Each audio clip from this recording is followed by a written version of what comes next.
afternoon, good evening, akong anumang oras mo pinapanood ng video na ito. Hello, I'm Maxine and welcome to my channel! First and foremost, gusto ko magpasalamat sa mga nanood ng kauna-unahan kong unboxing video. And syempre, thank you everyone dahil tayo umabot na sa 100 subscribers. So yun na nga, we all start at little things and sana someday, alam mo na.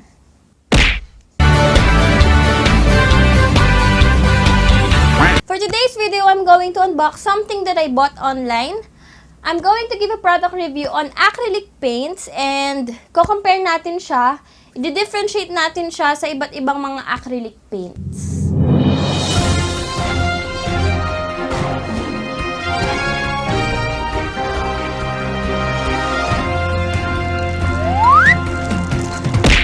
I-TULCO na yan! This video is not sponsored by Lazada. So, alam ko naman, marami sa atin ang na-addict sa online shopping. Online shopping. I'm going to unbox something I bought online. So, yun guys, dahil sinabi kong mag-unbox tayo today, pero wala naman siya sa box, I'll be right back at ilalagay ko muna siya sa box.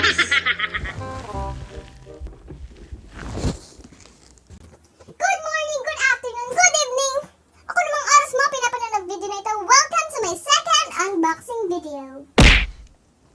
So yun guys, i-unbox ko na siya.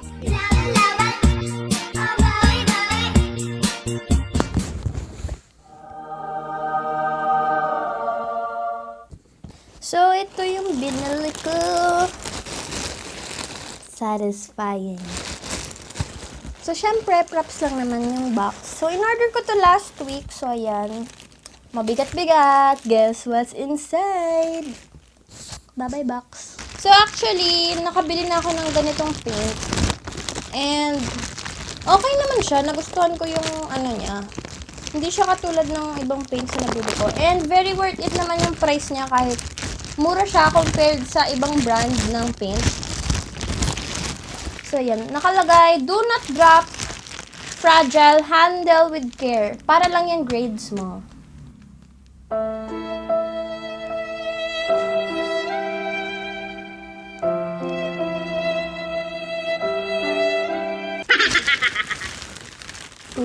So yan yung kagandahan sa kanya. Siya may bubble wrap. And kung mapapansin nyo, ito na yung item. So, bilangin natin. 1, 2, 3, 4, 5, 6. So, malalaman nyo kanina binili ko. Oh my gosh. How can I open this? And very satisfying.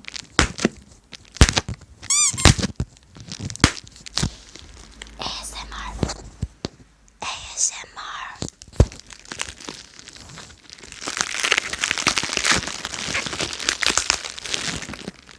Pop the bubble! Ay, walang pop. Ulit. Pop the bubble! Ano ba yan? Pop the bubble! So, naalala ko nung bata pa kami, kapag may mga bubble wrap, talagang iniisa-isa namin lahat ng mga bilog. Tapos, making sure na lahat na pop na namin. Walang satisfying lang niya.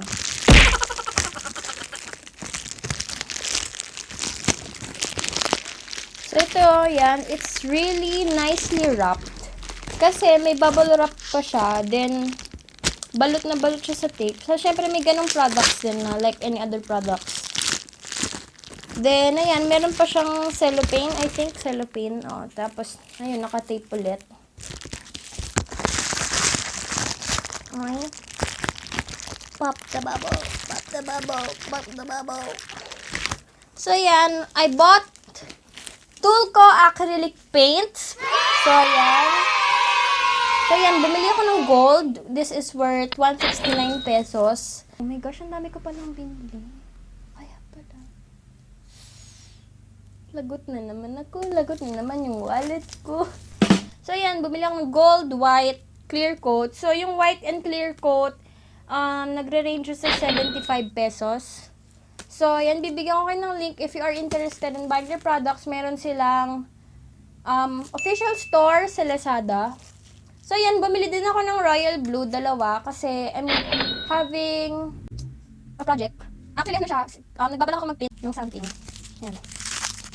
And i-upload ko yan soon. It's nicely wrapped. I-TULCO na yan!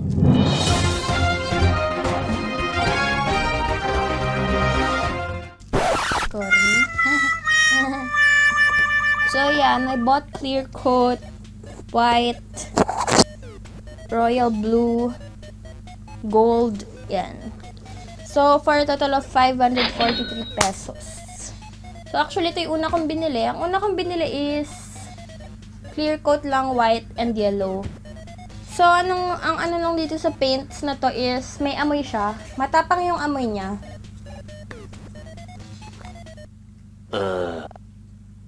Kaka-addict, ma'am. Ano yung difference niya? So, ito naman is acrylic din. So, it's, ano siya, ultramarine blue, Art Rangers.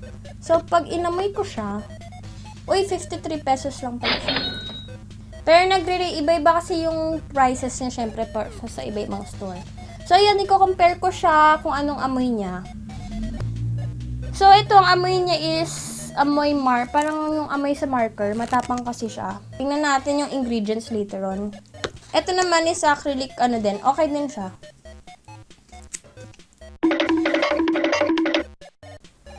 So ito, mas ano siya, mild yung amoy niya. So yun nga, kung pag-usapan natin yung amoy ng isang product, kung may effect ba yon sa painting, I'm not sure. Pero syempre, may iba-iba kasing paints na friendly at home. Even sa mga wall paints, may mga eco paints. Pero yun nga, sabi naman dito, ano siya parang eco paint siya. Ayan, so meron siyang mga, ayan, free of formaldehyde, PVC. Eco paint naman siya. Naipakita ko na kanina kung ano ang density ng dalawang produkto.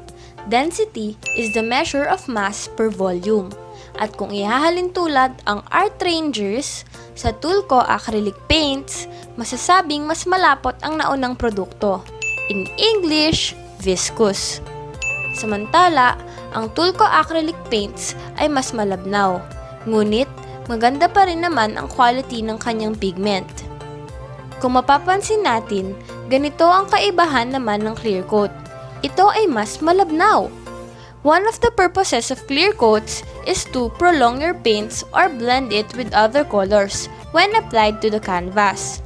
This serves as a good alternative if you do not have an acrylic retarder. Check out my simple painting using these paints. Enjoy watching!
Isa rin sa aking mga napansin ay ang quality ng gold paints.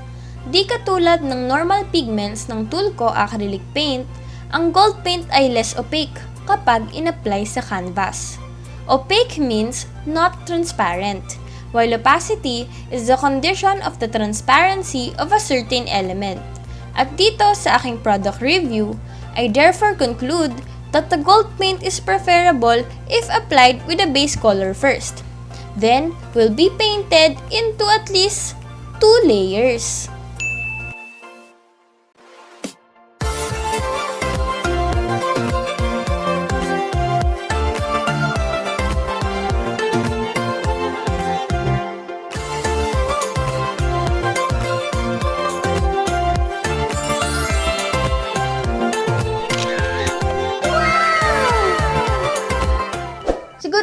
sobrang tagal makikita natin yung property niya kung matagal siya.